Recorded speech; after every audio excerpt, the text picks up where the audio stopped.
Olhando para estes números, consegue ver uma luz ao fundo do túnel para a economia portuguesa? A do comboio que vem em sentido contrário.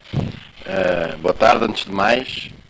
Vamos lá ver. Primeiro, nós continuamos a falar de recessão e é quase ridículo que se pretenda aqui esgrimir com números de 1.6, 1.8, quando nós estamos a falar em recessão. E depois, eu acho também importante assinalar que assentar ou explicar e referir que a ligeira não é recuperação, é ligeiro não afundamento total da economia que resultaria destes valores, assenta sobretudo nas exportações, escamoteia um ponto que eu acho que tem sido muito pouco referido e que é a circunstância de grande parte das nossas exportações serem reexportações. E, portanto, aquilo que muitas vezes se apresenta como um grande êxito da economia portuguesa porque se está a aumentar aquilo que se exporta, representou previamente um grande esforço de importação e, portanto, um aumento também dessa mesma importação. E quando, ainda por cima, na estrutura de preços da maior parte dos produtos produzidos pela economia portuguesa, esse valor do que tem de ser previamente importado anda em cerca de 40%, nós vemos que isto não representa nada em termos de recuperação económica do país. Nada. Rigorosamente nada. Mas em termos de balança comercial temos visto Em termos de balança comercial, mas a verdade é que isso não é sustentado, isso não cria emprego, isso não produz economia, isso não produz bens. Entendamos, é isso que eu quero chamar a atenção. E nunca se discute isto.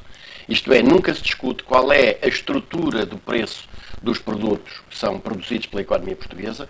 Por um lado, que isso permitiria pôr a nu que sendo, digamos, a percentagem dos custos salariais nessa estrutura de preços no máximo de 30% e em muitas das atividades, designadamente industriais, entre os 15% e os 20%, uma estratégia de busca de competitividade assente numa lógica de esmagamento dos salários é um disparate completo, porque, como tenho dito várias vezes, por exemplo, para uma estrutura de 25% do custo dos salários na estrutura geral dos custos, uma brutalidade de uma diminuição de salários de 10% representa apenas um abaixamento do preço final em 2,5%. O que, se nós estamos a procurar concorrer com produtos de baixa incorporação tecnológica e de alta incorporação de trabalho pouco produtivo, intensivo e baratinho, evidentemente não significa nada comparado com os produtos que provêm de economias onde os trabalhadores ganham $1 por mês ou menos ainda. E, portanto, este é um aspecto. O outro aspecto é os 40% de facto de matérias-primas ou inclusivamente de máquinas produtoras ou bens produtores de bens, visto que nós praticamente não produzimos nenhum dos bens produtores de bens, e depois, evidentemente, os outros 30-35% dos chamados custos de contexto também são outra matéria importante. E, portanto, queria aqui assinalar que as previsões do desemprego apontam, de facto, a manutenção do desemprego e com duas características muito importantes que convém também não esquecer. Primeiro, o que é, uma vez mais, a brutalidade de uma percentagem de 60,3% do desemprego de longa duração, o que mostra que isto não é um desemprego estrutural e não conjuntural. Isto é, nós não estamos perante uma situação em que empresas menos tecnologicamente apetrechadas estão a fechar para serem substituídas por empresas mais avançadas, mais modernas, e, portanto, há ali digamos, uma eliminação de mão de obra que é depois compensada pela criação de mais emprego mais qualificado. Desemprego de longa duração representa 60% e desemprego jovem para os jovens entre os 15 e os 34 anos, o desemprego oficial de 24,6% mostra bem que isto é um país que está a definhar completamente. E este é que é o grande problema.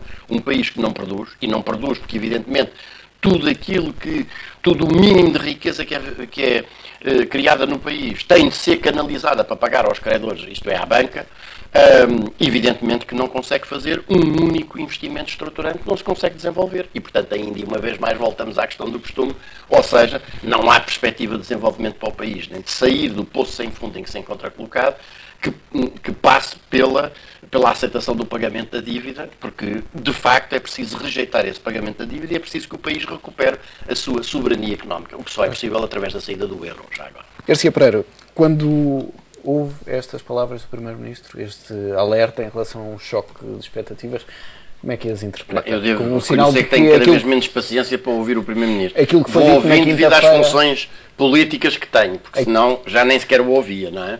Ou seja, isto vem contrariar aquilo que terá sido dito, ou que foi dito na quinta-feira pelo Vice-Primeiro-Ministro em relação à forma como Portugal iria agora fazer este ajustamento, que seria sem pressionar mais os portugueses. Eu, aliás, acho que é preciso denunciar essa técnica propagandística, que é uma técnica conhecida e que articula as fugas cirúrgicas de informação ou de pseudo-informação com o choque terrorista. E, portanto, nós tivemos aquela cena de teatro que é Noite do Acordo da Troika, parte 2. Portanto, tínhamos tido o engenheiro José Sócrates com Teixeira de Santos a fazer de múmia paralítica atrás, a explicarem o que é que o Acordo da Troika não cortava aos portugueses, e depois viu-se o que é que efetivamente cortou, e nós vimos aquela apresentação também bipolar de Paulo Portas e de Maria Luísa Albuquerque a dizer aquilo que não eram os cortes que iriam existir.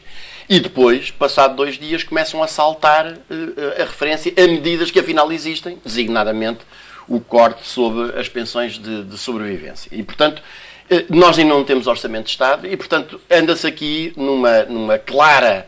nem se conhecem sequer quais serão exatamente as medidas. Podiam não ter, digamos, o calhamaço do documento, mas podia estar perfeitamente definido e clarificado perante a opinião pública qual é o conjunto de medidas que é suposto que o Governo já estudou e definiu, que iriam ser aplicadas. Ninguém conhece. Aliás, exatamente por isso, este relatório de outono do Banco de Portugal, em obediência às regras internacionais que isso determinam, não contém uma única previsão para o próximo ano, porque não existindo no orçamento, não pode, digamos, não pode estar a fazer não pode pronunciar-se relativamente a isso. E, portanto, há aqui um jogo de esconde e, ao mesmo tempo, apresenta de repente, testa qual é a reação da opinião pública, que eu acho que é típico de um governo, por um lado está completamente desorientado e que não tem outra medida para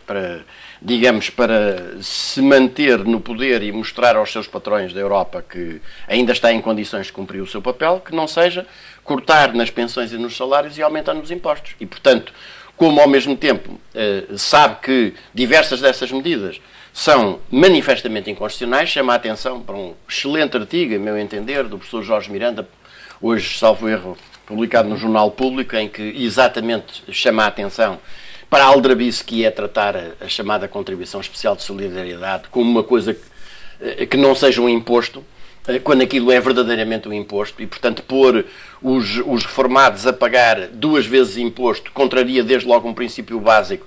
Bom, eu diria do nosso direito constitucional e qualquer direito constitucional minimamente civilizado, que é o da unicidade do imposto sobre o rendimento.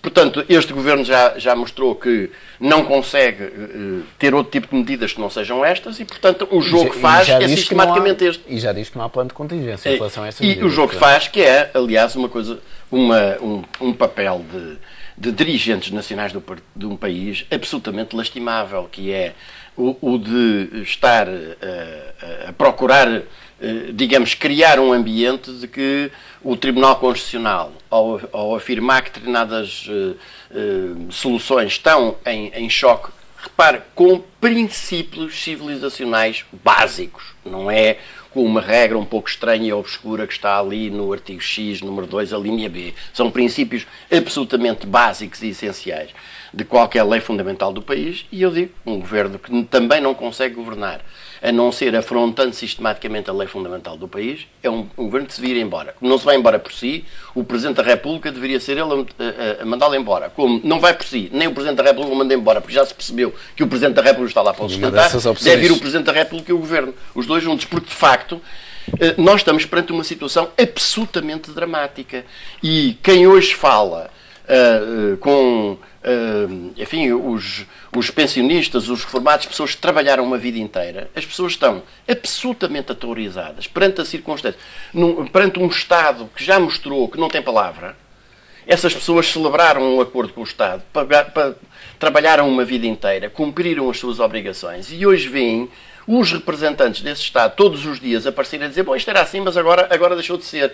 E, portanto, e sem nenhuma espécie de baliza. Quer dizer, nós está-se a tentar impor uma lógica de verdadeiro estado de sítio em que vale tudo.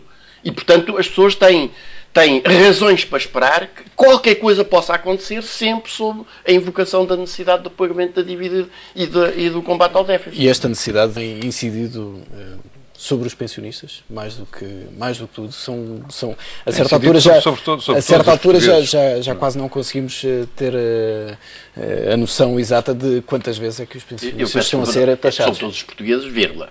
Porque os titulares de rendimentos que não sejam de trabalho, todos os números oficiais e as estatísticas o demonstram, não têm nem de perto nem de longe suportado o peso, a carga digamos, das medidas de austeridade que os do rendimento do trabalho. E há, aliás, um estudo que demonstra isso claramente. Mas da tributação das mais-valias. Pois houve um aumento da tributação das mais-valias, mas basta dizer o seguinte: quantas duplas, triplas tributações é que têm os rendimentos do capital? Qual é a taxa marginal máxima de imposto sobre os rendimentos do capital e qual é sobre os rendimentos do trabalho? Quer dizer, não vamos por aí, porque é óbvio que, de facto, quem paga impostos em Portugal só quem trabalha ou quem trabalhou uma vida inteira. Precisamos da competitividade das empresas, em termos, de facto, concordo, que, sobretudo em relação às pequenas e médias empresas, não é em relação às EDPs, não é em relação às Galpes, o nível de ganhos, aliás, quanto à EDP e às Galpes, isso levava-nos a uma outra coisa, quanto às empresas, que é os custos escandalosos da energia, em particular para as empresas industriais, não é? Que são de facto um escândalo, e numa altura de período de grave crise, também para a maioria das empresas, a gente tem mais de 90% de micro, pequenas e médias empresas, de facto essas grandes empresas apresentarem os lucros que apresentam é um verdadeiro escândalo e mostra como a política de vender os poucos ativos que o país ainda vai tendo, dentro da lógica das privatizações, o que está é privar completamente o país e qualquer governo que venha a seguir de instrumentos estratégicos para aplicar uma política de desenvolvimento da economia nacional. O governo faz bem em avançar com esta taxa sobre as rendas dos produtores de energia? O governo fazia bem era acabar com as rendas dos produtores de energia, mas quando nós assistimos àquele espetáculo que todos conhecemos, do secretário de Estado que é demitido, um documento que vai secreto, meia hora depois está nas mãos do Sr. Mexia, e quando ele é corrido, festeja-se com champanhe nessa empresa, isso mostra como, de facto, a gente tem hoje um governo, e não é só este, atenção, e não é só este, que está completamente presa, é uma presa completa dos grandes interesses económico-financeiros e não tem, de facto, capacidade de decisão. E basta ir ler. Ando, aliás, agora a ler um livro interessante chamado Os Privilegiados, cuja leitura recomendo, porque tem muita informação factual. Basta ler a lista dos órgãos sociais e dos principais representantes dessas empresas e as suas ligações aos órgãos do poder político e aos órgãos do poder partidário para perceber como é, de facto, sem introduzir uma medicina cirúrgica relativamente a essa matéria, é impossível tomar uma única medida corajosa em Portugal.